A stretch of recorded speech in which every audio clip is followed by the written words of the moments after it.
राधे राधे भक्तों, स्वागत है आपका मेरे इस YouTube चैनल पर। आज मैं इस वीडियो में आपको श्री कृष्ण से जुड़ी एक बहुत ही खास कथा सुनाने वाली हूँ। ये कथा है वृंदावन के राधा रमण मंदिर में विराजे राधा रमण जी की, जो कि दिखने में श्याम वर्ण के हैं। इनका ये रंग बिल्कुल शालिग्राम शिला से मिलता जुलता है।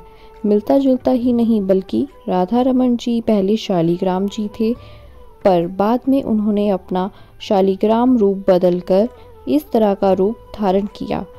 आखिर क्या वजह थी कि उन्हें अपना स्वरूप बदलना पड़ा?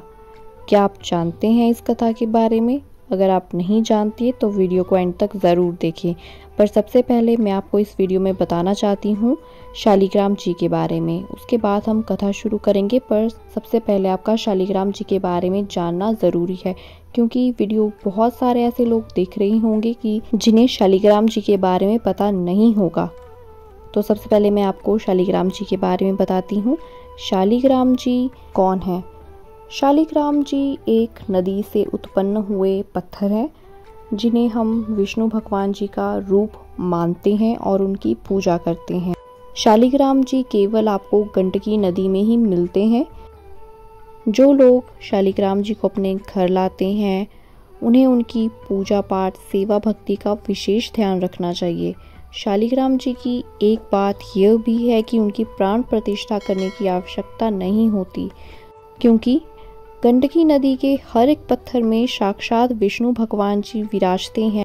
शालिग्राम जी बहुत ही शक्तिशाली होते हैं। अगर आप उन्हें जब भी घर लेकर आएं तो उनकी सेवा पूजा का बहुत ही ज़्यादा ध्यान रखना पड़ता है, क्योंकि अगर आप शालिग्राम जी की नियम से पूजा पाठ करेंगे तो वो आपके घर में सुख समृद्धि धन वैभव सब कुछ लेकर आते हैं। पर अगर आप उनकी सेवा पूजा पाठ नहीं करेंगे तो इसका बिल्कुल ही विपरीत हो जाता है। शालिग्राम जी अलग अलग प्रकार के होते हैं। अपने रंग, रूप, आकार और कुछ अन्य विशेषताओं के आधार पर लगभग 33 प्रकार के शालिग्राम होते हैं। इनमें से 24 प्रकार के शालिग्राम तो भगवान विष्णु के 24 अवतारों से संबंधित माने गए हैं। जहां एक तरफ शालिग्राम की पूजा करना बड़ा ही लाभकारी और शुभ होता है, वहीं दूसरी तरफ उनको लेकर कुछ सावधानी भी ज़रूरी होती है। आप किसी अच्छे जानकार से असली और नकली शालिग्राम के बारे में पूछ सकते हैं, क्योंकि हर काले रंग की शिला शालिग्राम नहीं होती। तो अब बढ़ते हैं अपनी कथा की ओर कि राधा रमण जी कैसे प्रकट हुए।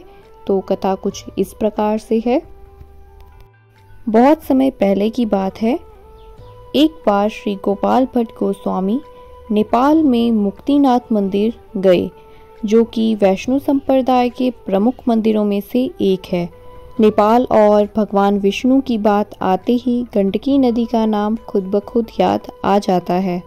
इस पवित्र नदी में स्नान करने के बाद श्री गोपाल भट्ट गोस्वामी जी ने जब अपने लोटे में जल भरा तो उसमें कुछ शालिग्राम जी भी आ गए। उन्होंने अपने लोटे को खाली किया और फिर से उन्होंने उसमें जल भरा, तो इस बार फिर से उसमें शालिग्राम जी आए।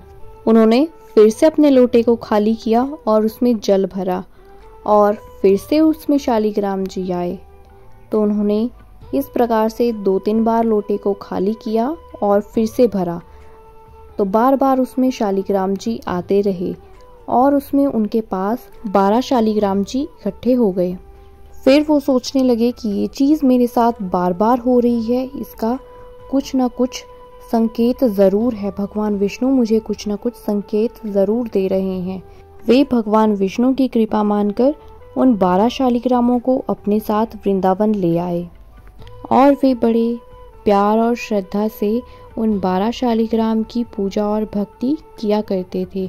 और रात होने पर वे उन 12 शालिग्रामों को एक कपड़े में लपेटकर उसकी पोटली बना देते थे और बाहर पीपल के पेड़ की एक शाखा पर लटका देते थे। फिर सुबह होने पर वे उन्हें उतारते थे और विधि पूर्वक उनकी पूजा पाठ किया करते थे। फिर कुछ समय के बाद एक अमीर आदमी वृंदावन आया।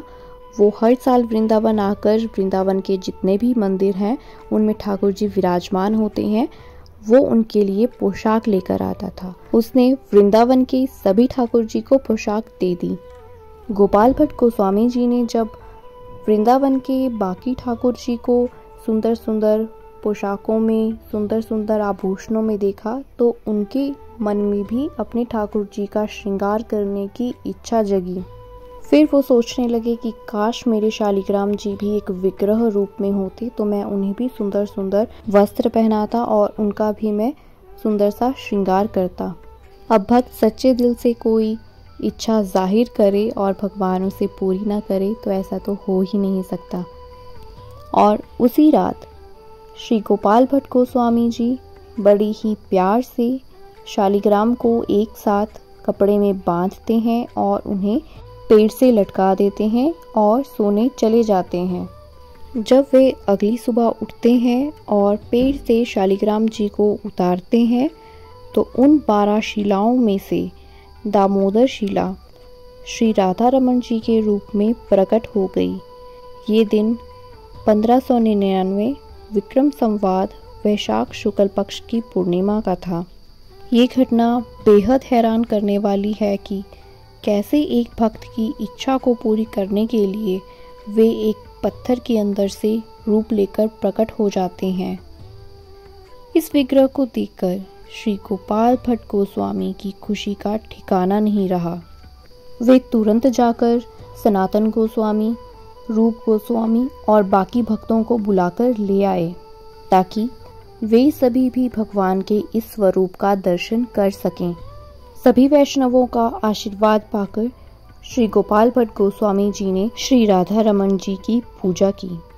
श्री राधा रमन जी की पीठ को पीछे से देखा जाए तो उसमें शालिग्राम जी का साक्षात दर्शन होता है। उसे साफ साफ पता लगता है कि ये शालिग्राम जी से ही प्रकट हुए हैं और इसे ललित त्रिभंग रूप कहा जाता है क्योंकि राधा रमन जी के इस विग्रह को देखने वाले को श्री गोविंद देव जी, श्री गोपीनाथ जी, श्री मदन मोहन जी, इन तीनों के दर्शन एक साथ हो जाते हैं। अगर आप इस विग्रह को देखेंगे तो आपको भगवान का मुख यानी चेहरा गोविंद देव जी के समान दिखेगा और भगवान का वक्षस्थल श्री गोपीनाथ जी के जैसा और चरण कमल मदन मोहन जी के समान दिखेंगे।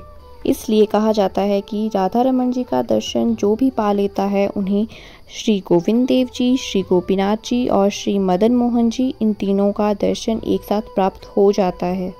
राधा रमन जी के साथ श्री राधा जी की कोई अलग से प्रतिमा या विग्रह नहीं है क्योंकि यहाँ पर राधा कृष्ण को एक ही रूप में पूजा जाता है। वृंदावन के 7 ठाकुर जी हैं।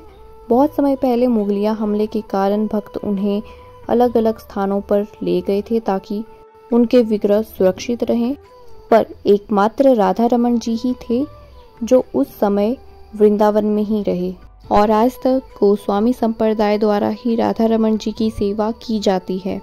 और जो बचे हुए 12 शालिग्राम थे वो भी राधा रमन जी के मंदिर में ही विराजमान है और राधा रमन जी के साथ साथ उन 11 शिलाओं की भी पूजा की जाती है।